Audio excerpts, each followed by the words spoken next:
Good morning, children. Today we will study about the process of controlling. Process of controlling. There are basically 6 steps in the process of controlling. The first is setting performance standard. Standards are the criteria against which actual performance is measured.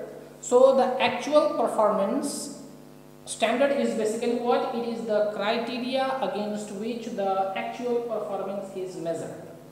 So it is basically a target. Standard is basically a target or a criteria against which we have to measure the performance of the employees. A manager has to measure the performance of the employees. These serve as benchmark towards which the organization strive to work. So it is that standard or that target is basically a benchmark towards which an organization strives to work and the employees work to fulfill that target.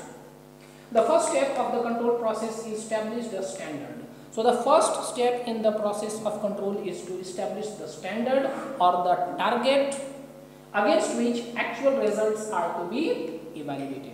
So that target is to be set or that standard is to be set against which the actual results are to be evaluated.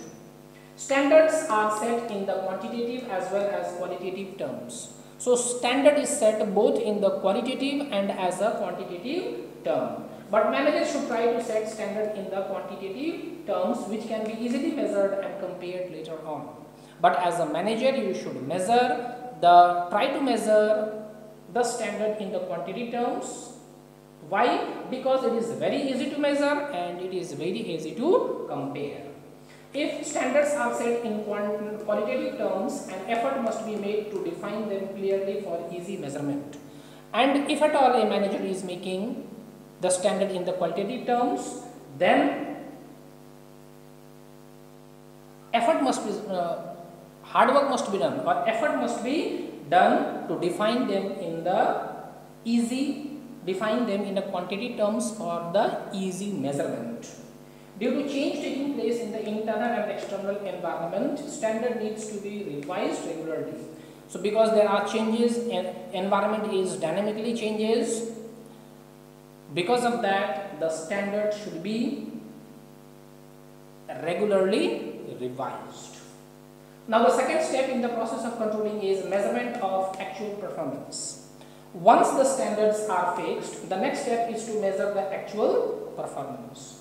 Generally, it is conducted by the manager to analyze the overall efficiency level of the employee. So this is done by the manager who analyzes the overall efficiency level of the employees.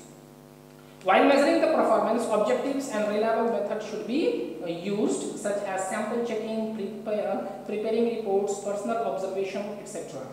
So while measuring the performance, when the manager or supervisor is measuring the performance of the employee, at that time objectives are reliable. Objectives and reliable methods should be used. So objectives and reliable methods should be used. And what are those objectives or reliable methods? It is basically sample checking, preparing reports, personal observation, and other things can be done by the manager.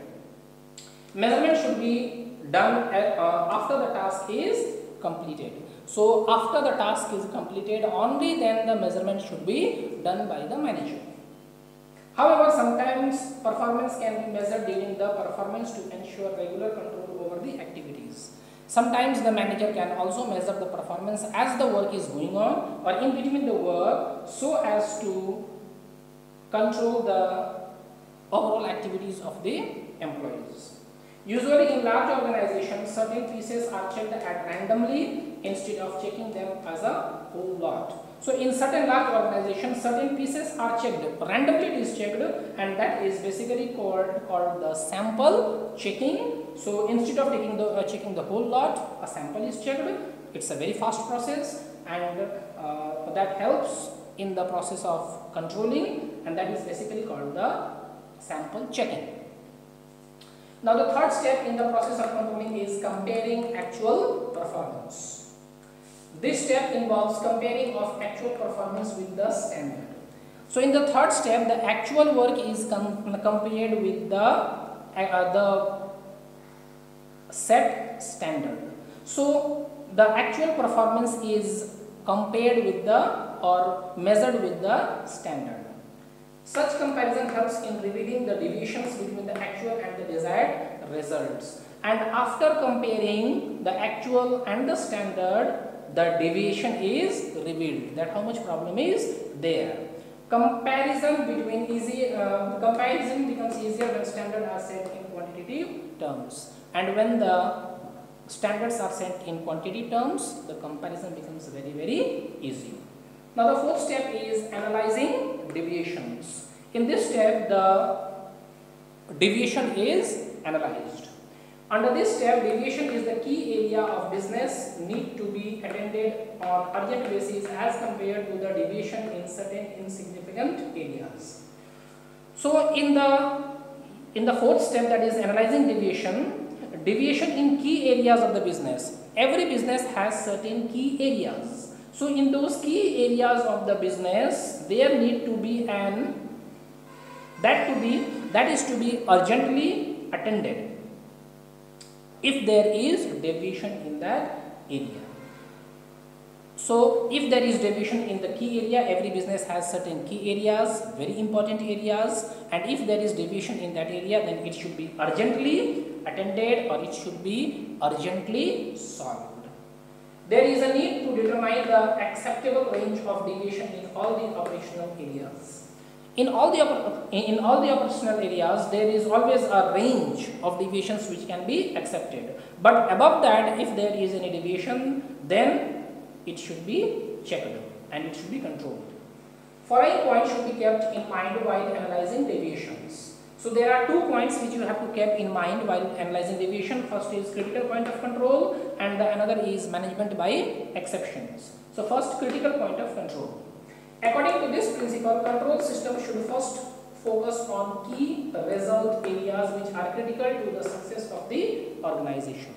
So critical point of control, this principle says that focus on key result areas. The key result areas are the areas, KRAS are the areas on which the whole success of the organization depends. So focus on key result areas which are critical to the success of the organization should be properly controlled. So first control should be made on the focus on the key result areas which are very critical to the success of the organization. It is because it is not possible to keep the check on all the activities of the enterprise. So all the activities of the enterprise cannot be controlled. So the first focus should be given to the key result areas, and this key result area is critical for the success of the organization. Therefore, if anything goes wrong at the critical point or key areas, immediate action should be taken. So if there is anything wrong in the critical point or key result areas, it should be immediately action should be taken on it. A very good example is a 5% increase in the labor cost is more critical than the 20% increase in the postal charge, as 5% increase in the labor cost will affect the profitability. A very good example is if there is increase in the 5% of the labor cost and if there is increase in the 20% increase is there in the postal charge, then 5% increase in the labor cost is the key result areas, or it is a very important area, and that key result area, that is labor cost which has increased 5%, should be controlled because it directly affects the profitability of the organization. Today only this much. Thank you.